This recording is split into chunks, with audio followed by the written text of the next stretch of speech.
میں بہت زیادہ خوش تھی۔ میری شادی بہت نزدیک آ چکی تھی۔ ساری تیاریاں مکمل تھی۔ میری ماں نے ہر چیز بہت ہی زیادہ بہترین قسم کی خریدی تھی۔ اگرچہ ہمارے حالات بہت خراب تھے، لیکن میرے ابا نے ساری زندگی جو پیسے کمائے تھے اس کا ایک ایک حصہ جمع جوڑ کر کے میری اماں نے میرے جہیز کے لیے بہت سامان تیار کیا تھا۔ زیور، سونا، ہر چیز بہت ہی اچھی تھی۔ رشتہ بھی میری خالہ کے گھر ہی طے ہوا تھا، اس لیے اماں کو سکون تھا کہ ان کی اکلوتی بیٹی بہت اچھی جگہ رخصت ہو رہی ہے۔ خالہ بھی مجھ سے بہت محبت کرتی تھی اور ان کا بیٹا عدنان بھی مجھے پسند کرتا تھا۔ پھر میری شادی سے ایک ہفتہ پہلے ہی خالہ کہنے لگی میرے بیٹے کو شادی میں موٹر سائیکل بھی دینا۔ یہ سننا تھا کہ ابا تھوڑے پریشان ہو گئے کہ اتنے پیسے کہاں سے لائیں گے۔ میں چاہتی تھی کہ ابا خالہ کو منع کر دیں، لیکن میری خوشی کی خاطر ابا نے خالہ سے حامی بھر لی۔ پھر ابا نے موٹر سائیکل کے پیسوں کی تگودو شروع کر دی، لیکن اتنے پیسے جمع کرنا ہرگز بھی آسان نہیں تھا، وہ بھی اس وقت جب ابا نے ہر چیز بہت ہی اچھی اور عالی شان تیار کی تھی، اور اماں نے بھی سارا جمع جوڑ کا پیسہ جہیز کی خریداری میں خرچ کر دیا تھا۔ ابا جہاں کام کرتے تھے وہیں ابا نے گھر کے کاغذات گروی رکھوائے اور موٹر سائیکل کے لیے پیسے ادھار لے لیے۔ ابا کا ارادہ تھا کہ میری شادی کے کچھ عرصے میں ہی وہ اپنی تنخواہ سے دوبارہ پیسے جوڑ کر گھر واپس چھڑوا لیں گے، لیکن قدرت کو کچھ اور ہی منظور تھا۔ میں مایوں کی دلہن بن کر بیٹھی تھی اور گھر میں خوب مہمانوں کا رش تھا۔ پھر ایک ایک کر کے مہمان جانے لگے۔ رات 11 بجے تک گھر خالی ہو گیا۔ اب اماں ابا بہت تھک چکے تھے، وہ اپنے کمرے میں آرام کرنے کے لیے چلے گئے کہ جب ہی میرے پاس عدنان کا فون آیا۔ وہ مجھ سے ملنے کے لیے آنا چاہتا تھا۔ میں نے پہلے عدنان کو انکار کیا کہ شادی میں 2 دن ہی رہ گئے ہیں، اب اتنی رات کو ملنے آنا مناسب نہیں، لیکن وہ نہ مانا، اور پھر اس کے اصرار کرنے پر میں نے خاموشی سے گھر کا دروازہ کھول دیا اور خود کمرے میں آ گئی۔ تھوڑی دیر بعد عدنان مجھ سے ملاقات کرنے کے لیے آیا، میری تعریفیں کرنے لگا۔ میں مایوں کی دلہن بن کر بہت ہی پیاری لگ رہی تھی۔ عدنان تو محبت میں نہ جانے کیا کچھ کہہ رہا تھا۔ پھر کافی دیر بعد میں نے ہی اسے زبردستی گھر سے باہر نکالا کہ اب رات بہت ہو چکی ہے، اور اگر اماں ابا کو پتہ چلتا تو وہ دونوں بہت ناراض ہوتے۔ اسی لیے میں نے عدنان کو بڑی مشکل سے واپس جانے کے لیے راضی کیا۔ وہ موٹر سائیکل پر سوار ہو کر آگے کی طرف بڑھ گیا۔ میں دروازہ بند کرنے ہی لگی تھی کہ جبھی کسی نے مجھے زوردار دھکا دیا اور مجھے اندر دھکیلتا میرے پیچھے ہی اندر چلا آیا۔ لیکن وہ اکیلا نہیں تھا، اس کے پیچھے 2 اور نقاب پوش آدمی اندر داخل ہوئے تھے۔ گھر کا دروازہ میری بجائے انہوں نے بند کیا تھا اور مجھے گھسیٹتے ہوئے میرے ہی کمرے میں لے جا کر بٹھا دیا تھا۔ خبردار جو آواز نکالنے کی کوشش کی، ان میں سے ایک نے میرے ہونٹوں پر انگلی رکھتے مجھے خاموش کروایا تھا، اور میں سر سے پاؤں تک لرز اٹھی تھی۔ کون ہو تم لوگ اور کیا چاہتے ہو؟ مگر ان میں سے ایک نے پسٹل نکالی اور لوڈ کرتے میری طرف کی۔ اب تمہاری آواز نہ آئے، جلدی جلدی بتاؤ، تمہارے اماں ابا نے سارا پیسہ اور زیور کہاں رکھا ہے؟ اماں ابا جو اپنے کمرے میں سوئے ہوئے تھے انہیں خبر ہی نہیں تھی کہ گھر میں ڈکیت گھس آئے ہیں۔ میں نے روتے ہوئے انہیں ابا کے کمرے کا بتایا تو ان میں سے 2 ابا کے کمرے کے اندر چلے گئے، اور ایک میرے سر کے پاس پسٹل لے کر کھڑا رہا تھا کہ میں شور شرابہ نہ کر سکوں۔ گھر میں صرف ہم 3 ہی لوگ تھے۔ ان میں سے 2 نے اماں ابا کو قابو کیا اور اس کے بعد ایک ایک چیز سمیٹی، گھر کا سارا زیور، پیسہ، میرے جہیز کا سامان۔ ہمارے ہاتھ کچھ بھی نہ رہا تھا۔ وہ لوگ بڑی آرام سے سب کچھ لوٹ لاٹ کر ٹرک میں بھر کر چلے گئے تھے اور کسی کو کانوں کان خبر نہیں ہو سکی تھی۔ محلے والے یہی سمجھے کہ شاید میرے جہیز کا سامان جا رہا ہے، اس لیے ان میں سے بھی کوئی نہیں آیا۔ گھر میں شادی کی وجہ سے کافی دنوں سے ہنگامہ بھی چل رہا تھا، اسی لیے کسی کے وہم و گمان میں بھی نہیں تھا کہ ڈکیتی ہو سکتی ہے۔ یوں ہماری آنکھوں کے سامنے سے سب کچھ لٹ گیا تھا۔ نہ موبائل فون بچے تھے، نہ پیسہ، نہ زیور، نہ موٹر سائیکل کے پیسے، نہ میرے جہیز کا سامان۔ اماں ابا تو دل پکڑ کر بیٹھ گئے تھے۔ میں نے فوراً ہی پڑوس میں اطلاع دی تھی اور پڑوسیوں کے فون سے خالہ کو فون کیا تھا۔ خالہ اور عدنان ہمارے گھر آئے اور جب انہوں نے گھر کا یہ حال دیکھا تو وہ بھی پریشان ہو گئے۔ پھر خالہ کہنے لگیں ایسے تو شادی نہیں ہو سکتی، ہم شادی آگے بڑھا دیتے ہیں۔ آپ لوگ جب دوبارہ سے جہیز اور سب سامان جمع کر لیں گے تو شادی بھی ہو جائے گی۔ خالہ کے تیور بتا رہے تھے کہ انہیں مجھ سے زیادہ جہیز کی ضرورت تھی۔ ابا نے یہ سنا تو دل پکڑ لیا۔ میں کہاں سے اتنا کچھ دوبارہ جمع کر سکتا ہوں؟ سب کچھ تمہاری آنکھوں کے سامنے ہی ہے، اب تم ہماری ارم کو سادگی سے رخصت کروا لو۔ لیکن یہ سنتے ہی خالہ تو ایک دم کھڑی ہو گئیں، کہنے لگی میرے عدنان کے لیے لڑکیوں کی کمی نہیں ہے، میں نے تو سوچا کہ غریب بھانجی کو لے آؤں گی تو اس کی زندگی بن جائے گی، لیکن اس کا مطلب یہ نہیں کہ میں خالی ہاتھ تمہاری بیٹی کو لے جاؤں۔ ہماری طرف سے یہ رشتہ ختم۔ خالہ کے دو ٹوک لفظوں نے ابا کو بے حال کر دیا تھا۔ اماں کو تو اپنی بہن کے جملوں پر یقین نہیں آیا تھا۔ وہ جو ہر وقت مجھ پر واری صدقے جاتی تھیں وہ ایک دم سے ہی بالکل ہمارے خلاف کھڑی ہو گئی تھی۔ پھر عدنان کہنے لگا کوئی بات نہیں خالو جان، آپ پریشان نہ ہو، مجھے جہیز میں کچھ نہیں چاہیے، بس آپ یہ گھر اپنی بیٹی کے نام کر دیں تاکہ اس کے مستقبل میں اسے کوئی پریشانی نہ ہو۔ ویسے بھی ارم تو آپ کی اکلوتی بیٹی ہے نا، میں ارم کو رخصت کروا کر لے جاؤں گا۔ یہ سننا تھا کہ ابا نے عدنان کی طرف دیکھا اور ان کی آنکھوں سے آنسو بہنے لگے۔ بیٹا یہ گھر تو میں نے گروی رکھوا دیا تھا تمہاری موٹر سائیکل خریدنے کے لیے، اب اسے چھڑوانے میں تو مجھے 1 سال لگے گا۔ یہ سننا تھا کہ عدنان کے چہرے پر بھی ایک رنگ آ کر گزر گیا۔ تو پھر میں آپ کی بیٹی کو 1 سال بعد ہی رخصت کروا کر لے جاؤں گا، یہ کہہ کر وہ اپنی ماں کو لے کر چلا گیا تھا۔ نہ اسے ہماری تکلیف کی پرواہ تھی، نہ ہم پر گزری قیامت کی۔ عدنان کا یہ روپ مجھ پر قہر بن کر ٹوٹا تھا۔ میں سوچ بھی نہیں سکتی تھی کہ جو مجھ سے دن رات محبت کی باتیں کرتا تھا، اس کی محبت معدی تھی، صرف چند چیزوں سے جڑی ہوئی تھی، جہیز میں ملنے والا سامان، زیور اور موٹر سائیکل، اور جب وہ نہیں رہا تھا تو اس کی محبت بھی ختم ہو گئی تھی۔ وہ جا چکا تھا اور میری نظریں جیسے پتھر ہو گئی تھی۔ اماں کا رو رو کر برا حال تھا، اور پھر ہم نے وہ منظر دیکھا جس نے ہماری پوری زندگی بدل دی۔ ابا پورے خط کے ساتھ زمین پر گرے تھے اور بے ہوش ہو گئے تھے۔ ہمارے شور مچانے پر محلے والے جمع ہوئے۔ ہم ابا کو لے کر ہاسپٹل گئے تو پتہ چلا شدید ہارٹ اٹیک کے بعد ابا کی حالت خراب ہوئی ہے۔ برین ہیمریج کے ساتھ ہی ان کے ذہن نے بھی کام کرنا چھوڑ دیا، اور اس کے بعد ابا 2-3 دن تک کومے کی حالت میں پڑے رہے اور ایسے ہی دنیا سے رخصت ہو گئے۔ میں نے اپنی آنکھوں کے سامنے اپنے باپ کو کھویا تھا۔ ایک ڈکیتی نے ہم سے ہماری زندگی، ہماری خوشیاں، سب کچھ چھین لی تھی، اور کچھ ایسے رشتوں کے سچ ہماری آنکھوں کے سامنے آئے تھے کہ جس کے بعد زندہ رہنے کو دل نہیں چاہتا تھا، لیکن مجھے اپنی ماں کے لیے خود کو سنبھالنا پڑا کیونکہ میری ماں کی حالت بے انتہا خراب ہو چکی تھی۔ محلے والوں نے ابا کی تدفین کی تھی۔ جہاں ابا نے گھر گروی رکھوایا تھا، انہوں نے ابا کے انتقال کا سننے کے بعد ہم سے چند مہینوں کے اندر گھر خالی کرنے کا کہہ دیا تھا۔ ہمارے پاس اس گھر کے سوا کچھ بھی نہیں تھا، اس لیے میں نے جلد بازی میں ایک اسکول میں نوکری تلاش کی اور پھر ایک گھر کرائے پر لے کر اپنے اس گھر کو خیرباد کہہ دیا، جہاں میں نے بچپن سے لے کر اپنی جوانی تک کی زندگی گزاری تھی۔ اس گھر کو چھوڑتے ہوئے اماں کی حالت بہت خراب تھی، لیکن اس گھر کو چھوڑنے کے سوا اور کوئی چارہ بھی نہیں تھا۔ میں نے اماں کو سنبھالنا شروع کر دیا تھا۔ اماں کی حالت دھیرے دھیرے بہتر ہو گئی تھی، شاید ہم نے حالات سے سمجھوتا کر لیا تھا۔ اب میری نوکری سے ہی گھر چلنے لگا۔ میری نوکری سے ملنے والی تنخواہ زیادہ تو نہیں تھی، لیکن ہم عزت کے ساتھ زندگی گزارنے لگے تھے۔ پھر اماں کی دوائیوں کے خاطر میں نے شام کو ٹیوشن پڑھانا شروع کر دیا، اور دھیرے دھیرے ہمارے گھر میں رونق ہونے لگی۔ شام کو بچے آتے تو گھر میں کافی ہنگامہ سا ہو جاتا۔ میں بھی مصروف ہو گئی تھی اور ان بچوں کے ساتھ اماں کا بھی دل لگ گیا تھا، اور انہی میں ایک بچہ مرتضیٰ تھا جس کی والدہ ہر دوسرے دن ہمارے گھر آتی اور مجھے دیکھ کر میری بہت تعریف کرتی۔ وہ بچہ بھی بہت ہی پیارا تھا، میرا ان لوگوں سے کافی زیادہ دوستانہ ہو گیا۔ خاص کر جب اس کی امی آتی تو مجھے بہت خوشی ہوتی۔ وہ ایک پڑھی لکھی سمجھدار خاتون تھیں۔ پھر ایک دن وہ میری اماں کے پاس بیٹھیں، کہنے لگیں آپ کی بیٹی ارم اتنی اچھی، پڑھی لکھی، سمجھدار ہے، آپ اس کی شادی کے بارے میں کیوں نہیں سوچتی؟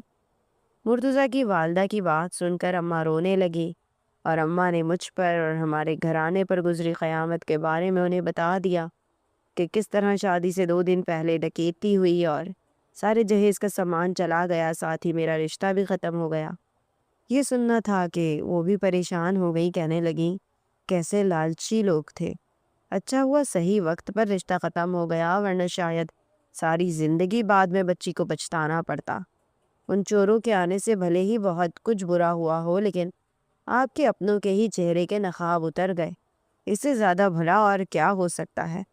اگر آپ کہیں تو میں ارم کے لیے ایک بہت اچھا اور خاندانی رشتہ بتا سکتی ہوں۔ آپ کو پسند آئے تو ارم بیٹی کے لیے اس سے بڑی اور کیا بات ہو سکتی ہے؟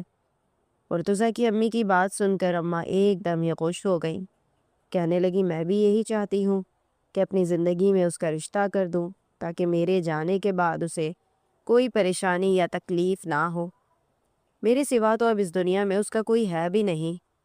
مرتضیٰ کی امی ساجدہ باجی کہنے لگیں کہ لڑکا ڈاکٹر ہے، میرے دور کے جاننے والوں میں سے ہے، بہت شریف لڑکا ہے، اپنے کام سے کام رکھتا ہے، سرکاری اسپتال میں نوکری ہے، شام کو اپنا پرائیویٹ کلینک بھی چلاتا ہے، گھر بار بھی اچھا ہے، بس اس کے والدین نہیں ہیں، ایک بہن ہے لیکن وہ بھی دوسرے شہر شادی ہو کر چلی گئی ہے، اور اس کے اسی بہن نے اس کی رشتے کی ذمہ داری مجھے سونپی تھی۔ مجھے لگتا ہے ارم کے لیے یہ بہت اچھا رشتہ ثابت ہوگا۔ لڑکے کا گھر بھی فرنشڈ ہے، نہ اسے جہیز کی ضرورت ہے، نہ وہ لالچی ہے، ارم تو عیش کرے گی۔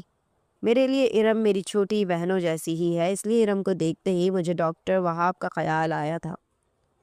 یہ سننا تھا کہ اماں کی آنکھیں حیرت سے کھل گئیں۔ لڑکا ڈاکٹر ہے؟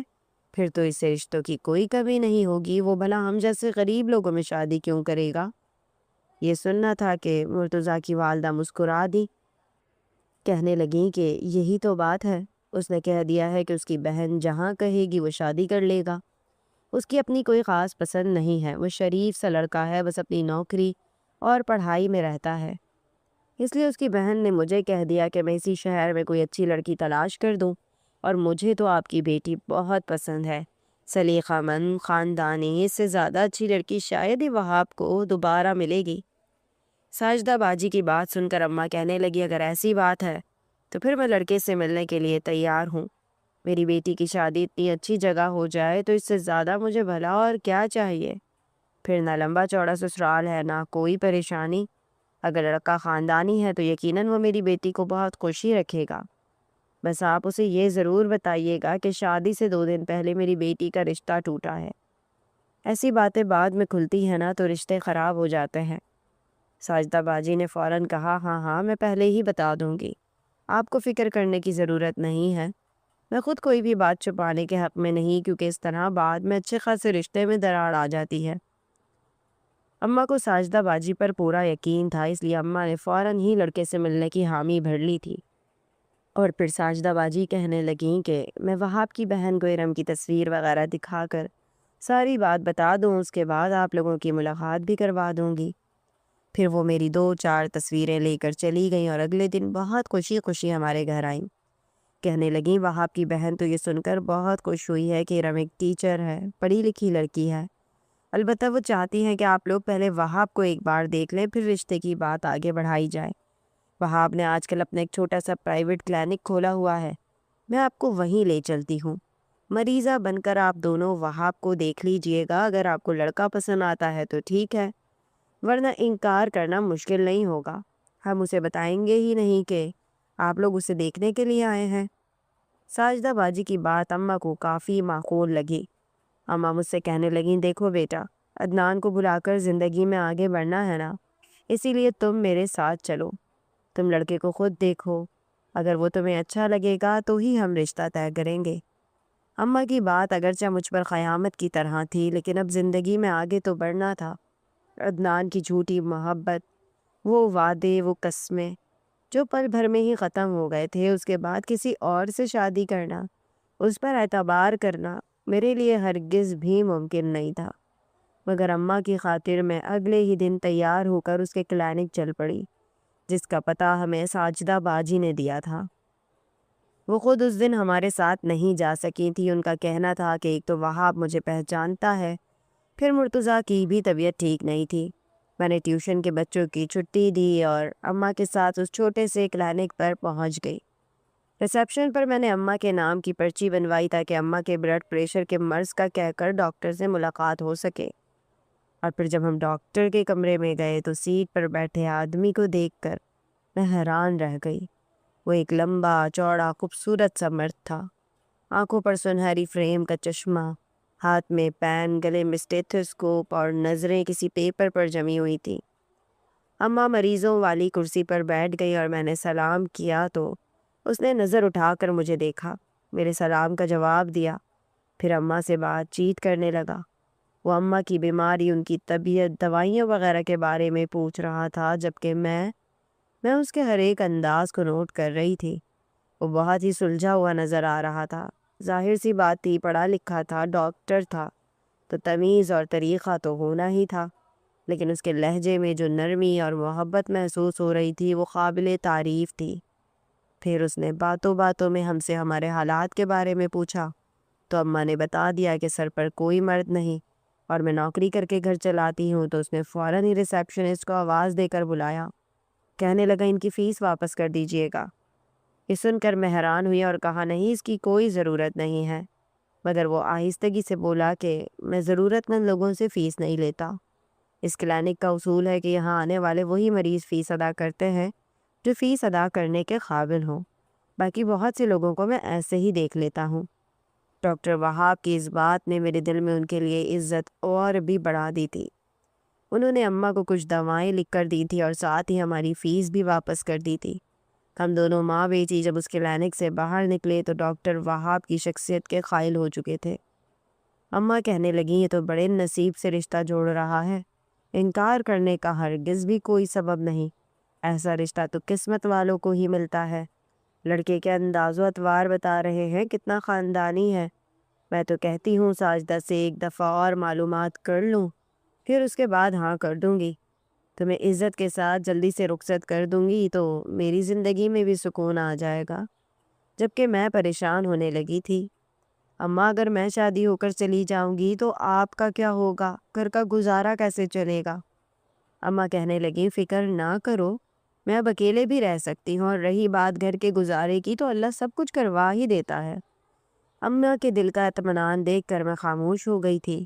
کافی عرصے بعد میں ان کے چہرے پر سکون دیکھ رہی تھی۔ ہم گھر واپس آئے، پھر اگلے دن اماں نے ساجدہ باجی کو بلوایا اور انہیں بتایا کہ ہمیں لڑکا پسند ہے۔ یہ سن کر وہ خوش ہو گئیں، کہنے لگی پھر تو میں وہاب کی بہن سے بات کرتی ہوں تاکہ وہ جلدی آ جائے اور پھر شادی بیاہ کی بات چیت ہو سکے۔ اس بات کو 2 دن ہی گزرے تھے کہ ایک دن ساجدہ باجی وہاب کی بہن کو لے کر ہمارے گھر چلی آئیں۔ وہ ایک پردے دار شریف عورت لگ رہی تھی، انہوں نے خود کو پوری طرح نقاب میں چھپایا ہوا تھا۔ مجھے دیکھتے ہی وہ میرے سینے سے لگ گئیں اور کہنے لگیں آپ کی بہت تعریف سنی ہے میں نے ساجدہ باجی سے، مجھے یقین ہے کہ آپ میرے بھائی کی زندگی میں وہ خوشیاں بھر دیں گی جس کا وہ حقدار ہے۔ میں چاہتی ہوں بس سادگی کے ساتھ شادی ہو جائے۔ میں 2 دن کے لیے ہی آئی ہوں، اس سے زیادہ میرا یہاں رکنا ممکن نہیں، جبکہ میرے بچے اور شوہر وہیں دوسرے شہر میں ہیں، ان کے امتحانات چل رہے تھے۔ وہاں کافی سالوں سے اکیلا رہ رہا ہے، اس لیے میں نے سوچا اب لڑکی مل گئی ہے تو دیر نہیں کرتے، فوراً شادی کی بات ہی کرتے ہیں۔ اماں بھی وہاب کی بہن سے مل کر بہت خوش تھیں۔ پھر اس نے 2 دن بعد ہی سادگی سے شادی کی بات کی تھی۔ یہ سن کر میں کچھ تذبذب کا شکار ہو گئی تھی، کیونکہ میں نے تو سوچا بھی نہیں تھا کہ وہ ہتھیلی پر سرسوں جمانے کی جیسی بات کریں گی۔ خیر وہاب کی بہن نے یقین دلایا انہیں کسی چیز کی ضرورت نہیں ہے، بلکہ میرے لیے جوڑے سے لے کر زیور تک کا انتظام وہاب کی بہن نے خود کیا تھا۔ میں اماں کو لے کر پریشان تھی، اس پر بھی وہاب کی بہن نے مجھے تسلی دی اور کہنے لگی کہ آپ فکر نہ کریں، آپ کی اماں کا سارا خرچہ اٹھانا وہاب کی ذمہ داری ہے، اس گھر کا کرایہ، آپ کی اماں کی دوائیں، یہ سب کچھ خود وہاب دیکھے گا۔ یہ سن کر میں حیران رہ گئی تھی، آج کے دور میں کوئی انسان کیسے اتنا اچھا ہو سکتا ہے؟ لیکن وہاب کی بہن تو واقعی بہت ہی زیادہ نیک دل اور صاف دل عورت تھی۔ انہوں نے اماں کو بھی یقین دلایا تھا کہ مجھے کوئی تکلیف نہیں ہوگی، اور اگر اماں چاہے تو وہ میرے اور وہاب کے ساتھ وہاب کے گھر میں بھی رہ سکتی ہیں۔ مگر یہ سن کر اماں نے جلدی سے انکار کر دیا تھا، کہنے لگی نہیں نہیں، میں بیٹی داماد کے درمیان ان کے گھر نہیں رہ سکتی، میں یہی ٹھیک ہوں۔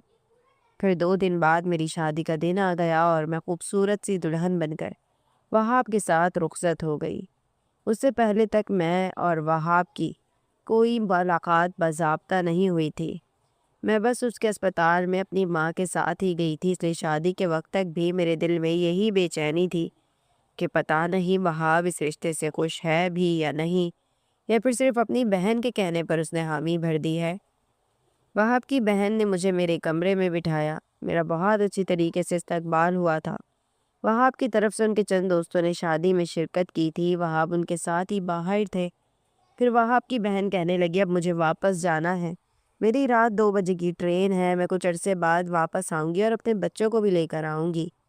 یہ سن کر میں تھوڑی پریشان ہو گئی تھی کہ وہ فوراً ہی جا رہی ہیں، مگر ان کے بچے چھوٹے تھے اور ان کا جانا ضروری تھا۔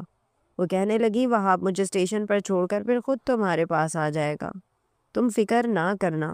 ان کے جانے کے بعد میں سکون سے بستر پر لیٹ گئی۔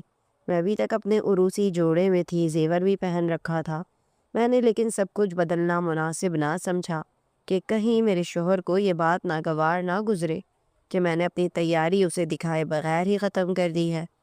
وہاں آپ کا انتظار کرتے کرتے مجھے نیند لگ گئی اور پھر آدھی رات کو دروازہ کھلنے کی آواز پر میری آنکھ کھلی تھی۔ میں فوراً اٹھ کر بیٹھ گئی۔ وہاب کمرے میں داخل ہوئے تھے اور دھیمے قدموں سے میرے پاس آ کر بیٹھ گئے تھے۔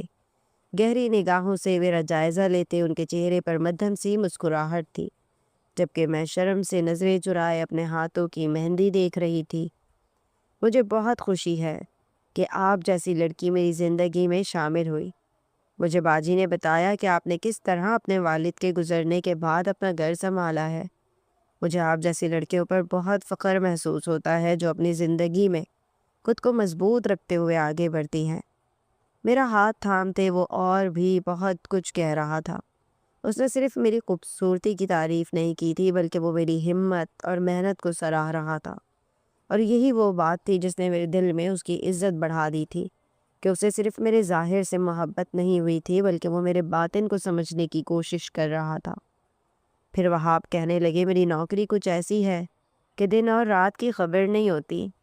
پرائیویٹ کلینک چلانے کے ساتھ ساتھ میں سرکاری اسپتال میں بھی نوکری کرتا ہوں، اس لیے کبھی کبھی ایمرجنسی ڈیوٹیز کے لیے بھی جانا پڑ جاتا ہے۔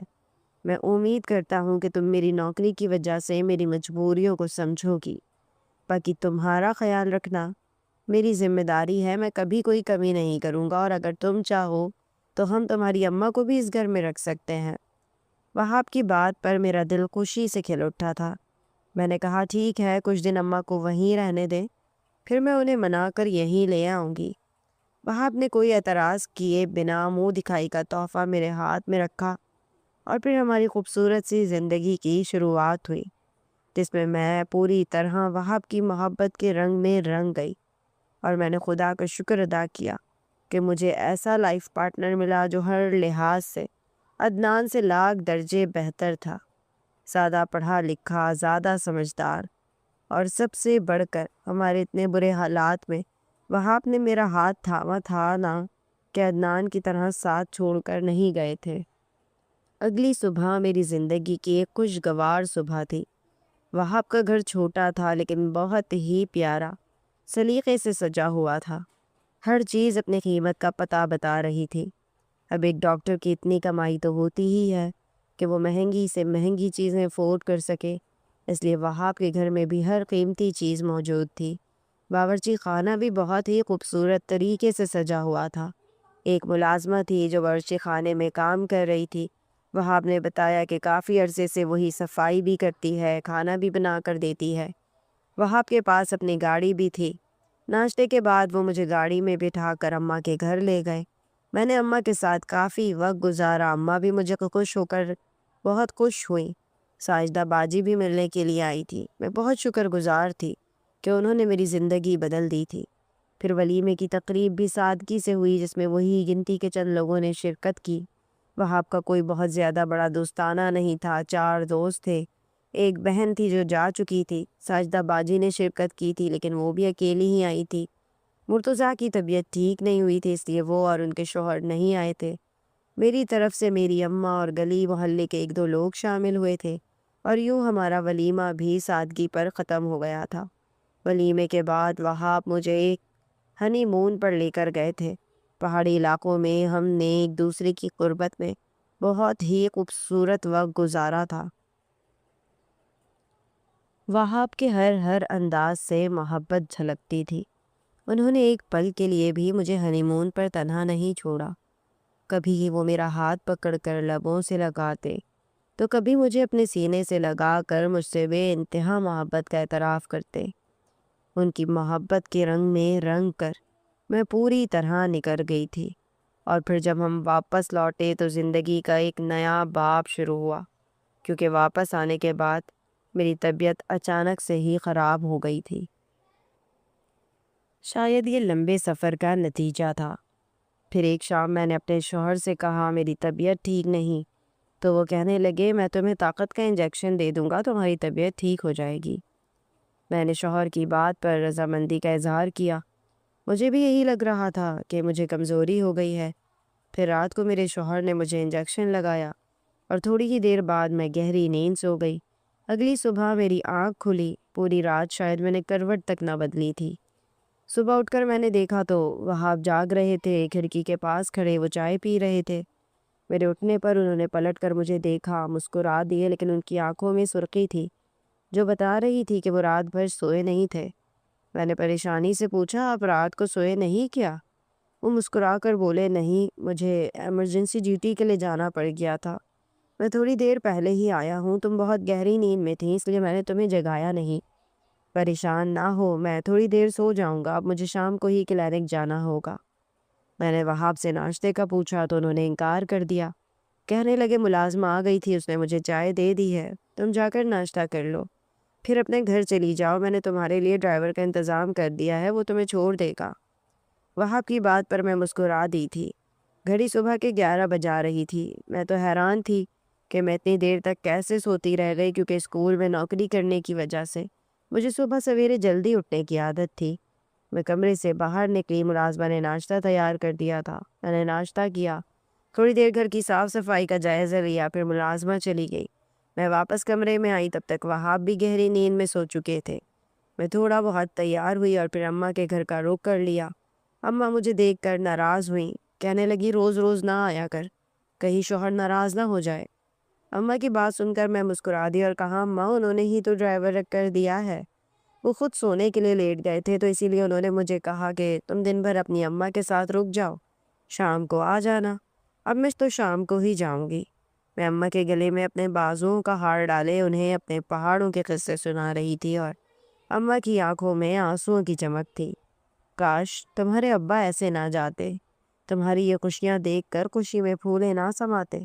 تمہیں پڑھانے لکھانے کے لیے، اچھی شادی کے لیے انہوں نے بہت محنت کی تھی، تمہارے حوالے سے تمہارے باپ نے بہت خواب دیکھے تھے، وہ تو تمہارے بچوں تک کو تصور کیا کرتے تھے کہ جب تمہارے بچے ہوں گے تو وہ ان کے ساتھ کیسے کھیلیں گے، لیکن بس ان کی قسمت میں اتنی ہی زندگی لکھی تھی۔ کاش کہ اس رات ہمارے گھر چوری نہ ہوئی ہوتی اور سب کچھ اس طرح نہ لٹتا تو یہ سب نہ ہوتا۔ اماں کی بات سن کر میں اٹھ کر بیٹھ گئی تھی۔ اماں، اگر وہ چوری نہ ہوتی تو شاید عدنان کا اصلی روپ بھی ہمارے سامنے نہ آتا۔ وہ کس قدر لالچی انسان تھا، یہ بات اس چوری کے بعد ہی ثابت ہوئی، اور مجھے نہیں لگتا کہ ابا کے مرنے کے پیچھے ڈکیتوں کا ہاتھ ہے۔ ابا کے مرنے کی اصل وجہ اپنے ہی رشتوں کے چہرے سے اترنے والے نقاب ہیں۔ خالہ اور عدنان کا اصلی چہرہ بس برداشت نہیں ہوا ابا سے، ورنہ سامان کے جانے سے کسی کو موت نہیں آتی، انسان کی موت امیدوں کے ٹوٹنے سے ہوتی ہے، وہ امیدیں جو وہ اپنوں سے لگاتا ہے۔ اگر عدنان مجھے خالی ہاتھ رخصت کروانے کو راضی ہو جاتا تو ابا اس صدمے کو بھول کر مجھے اس کے ساتھ خوشی خوشی رخصت کرتے، لیکن عدنان کے پیچھے ہٹنے نے ابا کو صدمے سے دوچار کیا۔ میری نظر میں ابا کی موت کا ذمہ دار عدنان ہے۔ میں نے دل کا سارا غبار اماں کے سامنے نکالا تھا۔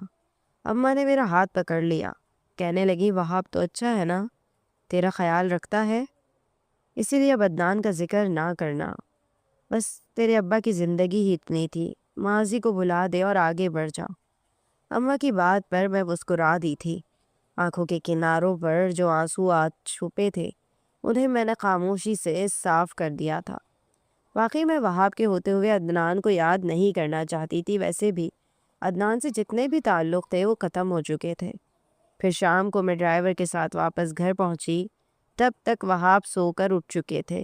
ان کے کلینک جانے کا وقت ہو گیا تھا، مگر میں حیران ہوئی جب وہ کلینک جانے کی بجائے میرا ہاتھ پکڑ کر بیٹھ گئے۔ میں نے حیرت سے پوچھا، آپ کو کلینک نہیں جانا؟ وہ کہنے لگے، نہیں، میں نے کچھ اور دن کی چھٹیاں لے لی ہیں، میں تمہارے ساتھ وقت گزارنا چاہتا ہوں۔ پھر رات تک وہ یوں ہی میرے پاس بیٹھے رہے، مجھ سے باتیں کرتے رہے۔ ان کے ہر انداز میں محبت کی چاشنی تھی۔ کچھ دیر باتیں کرنے کے بعد وہ مجھے کہنے لگے، چلو میں تمہیں طاقت کا انجیکشن لگا دیتا ہوں، تم مجھے بہت کمزور لگ رہی ہو، ویسے بھی پہاڑی علاقوں سے واپس آنے کے بعد انسان کو تھکن ہو ہی جاتی ہے۔ میں نے مسکرا کر کہا، آج تو میں تھکی ہوئی نہیں ہوں، بلکہ اماں سے ملنے کے بعد اور بھی فریش ہو گئی ہوں۔ مگر وہ کہنے لگے، یہ پورا کورس ہے، تمہیں کر لینا چاہیے۔ اور پھر ان کے کہنے پر میں نے ان سے انجیکشن لگوا لیا۔ تھوڑی دیر وہ میرے پاس ہی لیٹے رہے، باتیں کرتے رہے، پھر مجھے نیند لگ گئی اور اگلی صبح ہی میری آنکھ کھلی۔ میں نے دیکھا تو وہاں آپ کمرے میں نہیں تھے۔ میں اٹھ کر کمرے سے باہر نکلی تو وہ گھر کے اندر داخل ہو رہے تھے۔ ان کا انداز بتا رہا تھا کہ وہ تھکن سے نڈھال تھے، رات بھر جاگنے کی وجہ سے آنکھیں بھی سرخ ہو رہی تھیں۔ مجھے دیکھ کر مسکرا دیے، کہنے لگے، رات نیند آ گئی تھی ٹھیک سے؟ میں نے ہاں میں سر ہلایا۔ پوچھا، آپ صبح صبح کہاں گئے تھے؟ وہ کہنے لگے، آدھی رات کو گیا تھا، ہاسپٹل سے کال آ گئی تھی تو جانا پڑا، اب بس ناشتہ کر کے سو جاؤں گا۔ چلو آؤ ساتھ ناشتہ کرتے ہیں۔ وہ فریش ہو کر آئے اور پھر ہم نے ساتھ ناشتہ کر لیا۔ میں نے حیرت سے پوچھا، یہ ساری ایمرجنسی رات کو ہی ہوتی ہیں کیا؟ اب آپ دن میں او پی ڈی کرنے نہیں جائیں گے؟ وہاب نے انکار میں سر ہلایا اور کہنے لگے، نہیں بھائی، رات کی ڈیوٹی کرنے کے بعد میں دن میں نہیں جاتا۔ میں نے صاف انکار کر دیا ہے، اب میں آرام کروں گا، شام کو کلینک جانے کے بارے میں سوچوں گا۔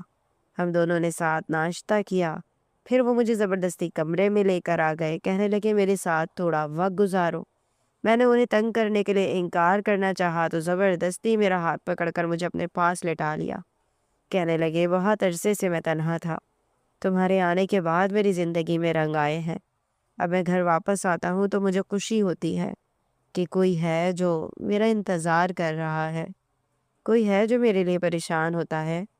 وہ مجھ سے باتیں کر رہے تھے کہ اچانک میری نظر ان کے ہاتھ پر پڑی، جہاں کافی بڑا زخم کا نشان تھا اور بالکل تازہ نظر آ رہا تھا۔ میں گھبرا گئی، یہ کیا ہے وہاب، یہ کیسے لگا ہے؟ میں نے جلدی سے اس زخم کو اپنی انگلی سے محسوس کرنا چاہا تو وہاب نے میرا ہاتھ پکڑ لیا۔ کچھ نہیں، بس ہاسپٹل میں ذرا سی چوٹ لگ گئی تھی، ٹیبل کا کونا نکلا ہوا تھا، وہیں ہاتھ لگ گیا، پریشان نہ ہو۔ مگر زخم کافی گہرا لگ رہا تھا، اسی لیے میں نے کہا، وہاب آپ کو پٹی کر لینی چاہیے تھی۔ وہ کہنے لگے، میں ڈاکٹر ہوں، مجھے اچھی طریقے سے پتا ہے کن زخموں پر پٹی ہوتی ہے کن پر نہیں، اس لیے تم فکر نہ کرو۔ پھر میں نے وہاب سے کہا کہ میری اسکول کی ایک سہیلی ہے، اس کی شادی میں جانا چاہتی ہوں، آپ بھی میرے ساتھ چلیں۔ میری بات سن کر وہاب سوچ میں پڑ گئے، پھر کہنے لگے، میرا جانا مشکل ہوگا، میں جلدی وقت پر سونے کا عادی ہوں، پھر کبھی بھی کسی بھی وقت ہاسپٹل سے کال آ جاتی ہے، مجھے جانا پڑتا ہے، اس لیے تم اکیلی چلی جاؤ۔ وہاب کی بات سن کر میں ناراض ہوئی تھی، میں اکیلے نہیں جانا چاہتی تھی، وہ میری پرانی سہیلی تھی اور میں چاہتی تھی کہ میں وہاں اپنے شوہر کو ساتھ لے جاؤں، سب سے انٹروڈیوس کرواؤں۔ وہاب کہنے لگے، اچھا جب شادی ہوگی تب دیکھیں گے۔ اور پھر ہفتے بھر بعد جب شادی والا دن آیا تب وہاب نے جانے سے معذرت کر لی اور ہاسپٹل کا کہہ کر نکل گئے۔ اب ان کی نوکری ایسی تھی اس لیے میں کچھ کہہ نہ سکی۔ میں اماں کے گھر گئی، وہاں سے اماں کو اپنی گاڑی میں بٹھایا، پھر دوست کی شادی میں چلی گئی۔ شادی میں ہر کوئی مجھے دیکھ کر حیران رہ گیا تھا، سب کو لگا تھا ہمارے حالات بہت خراب ہوں گے، میں ابھی بھی نوکری کر رہی ہوں گی اور اماں میرے رشتوں کو لے کر پریشان ہوگی۔ دراصل یہ میرے پرانے محلے کی دوست تھی، اس لیے سارے ہی محلے والے مل گئے تھے، لیکن جب سب نے مجھے اور اماں کو اتنی بڑی گاڑی سے اترتے دیکھا تو حیران ہوئے۔ پھر اماں نے سب کو میری شادی کا بتایا تو ہر کوئی اماں کو مبارکباد دینے لگا، ساتھ ہی میری خوش نصیبی پر بھی سبھی حیران تھے۔ پھر محلے کی ایک عورت سے پتہ چلا کہ عدنان کی شادی ہو گئی، لیکن اس کی بیوی اتنی چالاک نکلی کہ اپنے شوہر کو لے کر چلی گئی اور اب خالہ اکیلی رہتی ہیں، اور عدنان اپنے سسرال میں گھر داماد سے کہیں زیادہ نوکر ہے۔ خالہ نے امیر لڑکی تو تلاش کی لیکن بیٹے سے بھی ہاتھ دھو بیٹھی۔ یہ سن کر جہاں مجھے خوشی ہوئی وہیں اماں افسوس کرنے لگی۔ ہم دونوں واپس گھر آئے تو میرا دل خوشی سے کھلا ہوا تھا۔ عدنان کی حالت کا سن کر نہ جانے کیوں مجھے اچھا لگا تھا۔ میں نے گھر آ کر کپڑے چینج کیے، وہاب کا انتظار کرنے لگی۔